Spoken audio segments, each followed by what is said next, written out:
오늘 우리에게 주시는 하나님의 말씀 사무엘상 6장 1절에서 18절까지 말씀입니다. 자, 사무엘상 4장에 보시면 이스라엘과 블레셋 가운데 전투가 일어납니다. 2차 전투에서는 이스라엘 백성들이 여호와의 언약궤를 에베네셀에 가지고 와가지고 하나님 여기 계시니까 우리 이길 것이다 했는데 3만 명이 죽고 여호와의 언약궤는 빼앗기는 그런 일들이 일어났죠. 그리고 5장에 보시면 이제 이 여호와의 언약궤 그 가운데 계신 하나님의 능력이 나타나게 됩니다. 무슨 말씀이냐면 이 이스라엘 백성들이 패한 것은 하나님의 능력이었거나 하나님의 손이 짧아서 그렇게 된 것이 아니라는 사실을 보여주고 있습니다.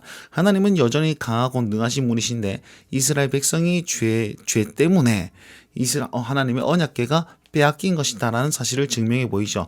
그 이동 경로가 이렇습니다. 에베네셀에서 여호와의 궤를 빼앗기게 되죠. 그리고 아스돗으로 옮깁니다. 아스돗으로 가져간 그 사람들이요 여호와의 언약궤를 다곤 신상이 있는 그곳에 둡니다. 그랬더니 그 다음날 아침에 일어났더니 다곤 신상이 엎드려져서 여호와의 궤 앞에 절을 하는 그런 형상으로 나타나 보이고, 그 다음 다시 세워놨더니 이제 목이 잘리고 몸통만 남는, 그렇게 파괴되는, 신상이 파괴되는 그런 일들이 일어났다는 것입니다. 그것뿐만 아닙니다. 아스돗에 독한 종기의 재앙이 일어나서 주민들이 아우성 너무나도 힘든 그런 생활을 했더랬습니다. 자, 그리고 나서 가드로 옮깁니다. 그랬더니 가드에서는 더 심한 종기 재앙이 나타나게 되는 것입니다. 여기에서도 안 되겠다. 그래서 에그론으로 옮기는데 에그론 주민이 모든 소식을 듣고 우리를 죽이려고 그걸 여기에 들고 오냐? 라고 원성의 원성을 더 쌓고 있습니다. 그랬더니 방백들, 하나, 둘, 셋, 넷, 블레셋의 방백들이 모여가지고 작전 회의를 짜는데 이 여호와의 언약궤는 여기서 둘 것이 아니다. 있던 것으로 돌려보내야 된다. 그래야지 우리가 죽임을 당하지 않을 것이다 라고 결론을 짓습니다. 이 모든 경로로 이제 있었던 기한이 바로 7달이었거든요. 7달 동안 이런 일이 있으니까 이제 돌려보내야 되는데 그럼 어떻게 돌려보낼 수 있을까?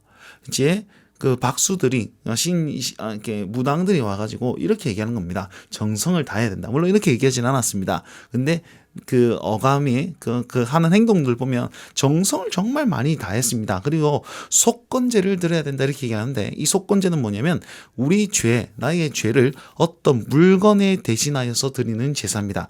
그래서 물건을 드림으로 말미암아 내 죄를 사해 주십시오라고 얘기하는 것이 속건제라는 것이죠.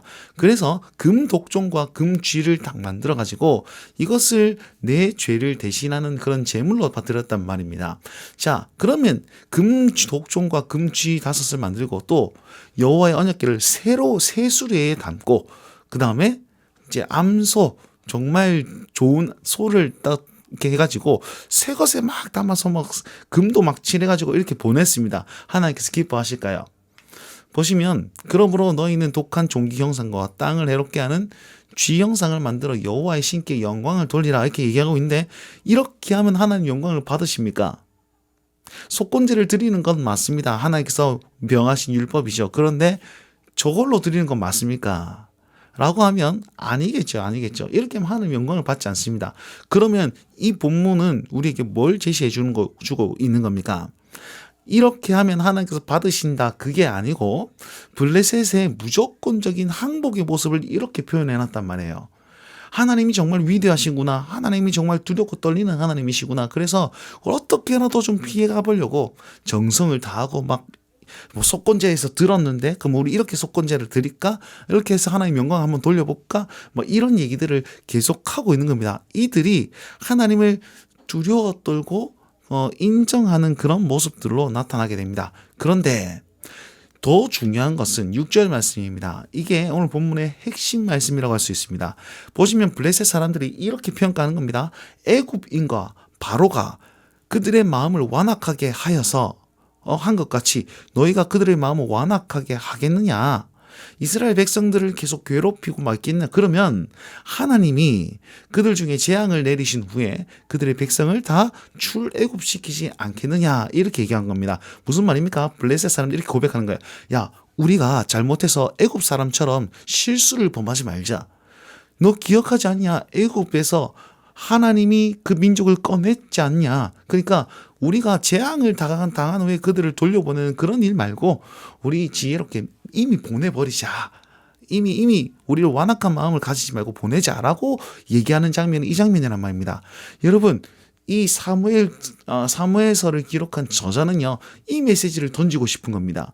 이 성경을 읽고 있는 저와 여러분들과 그 당시 1차 독자들에게 너희 마음을 완악하게 하지 말고 하나님을 바라보아라. 하나님이 정말 위대하신 하나님이고 승리의 주이시다. 그러니까 이 하나님을 보고 항복의 모습으로 겸손한 모습으로 그렇게 살아가라라는 메시지를 우리에게 주고 있는 겁니다. 꼭 6절 말씀을 다시 한번 기억하시면서 우리 삶에도 애굽인 그 바로처럼 하나님을 모른다 하면서 그렇게 뻗대고 있는 마음이 완악하고 목이 꼿꼿한 그런 사람처럼 살지 마시고 하나님을 주님 섬기는 그런 하루가 되었으면 좋겠습니다. 자, 그런데 그러면 이 블레셋 사람들이 진짜 하나님을 섬기고 하나님을 믿었느냐? 그건 아닙니다.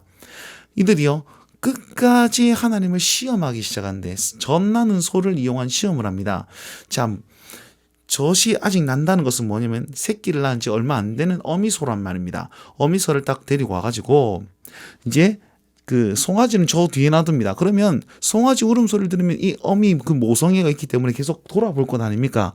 그런데 젖나는 소 2마리를 딱, 한 마리도 아닙니다. 2마리를 딱 놔두고 새수레에 딱 만들어 온 다음에 언약궤를 넣고 그 다음에 그 금독종과 금지 5을 만들어 놓은 다음에 이 소가 바로 벳세메스로 쭉 나아가면 소가 울어도 자기 아들, 딸들이 울어도 이렇게 쭉 가면 이건 하나님께서 우리에게 벌하신 것이고 그냥 돌이켜서 다시 한번 가면 이건 그냥 우연일 뿐이다 라고 얘기합니다. 그럼 이 모습은 바로 경배의 모습이 아니고 하나님을 두려 떨고 섬기는 모습이 아니고 하나님을 부정하는 거죠.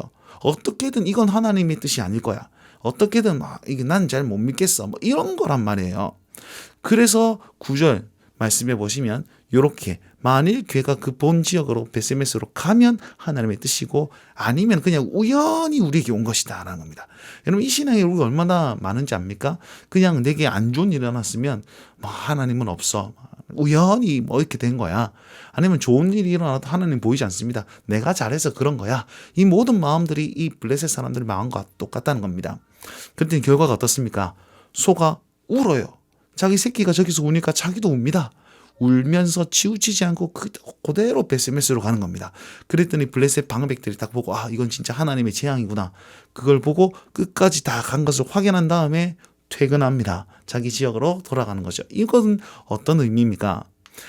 하나님의 언약궤는요, 이렇게 빼앗길 때는 포로의 모습이었습니다. 그런데 돌아갈 때는요, 모든 것을 가진 왕의 모습으로 돌아간다는 겁니다.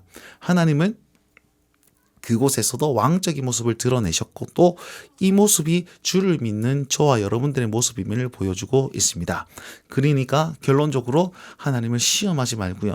하나님이 여기저기 여기와 함께 하신다는 것을 기억하며 우리를 왕으로 세우실 그 하나님을 더욱더 기대하며 나아가는 건 어떨까요?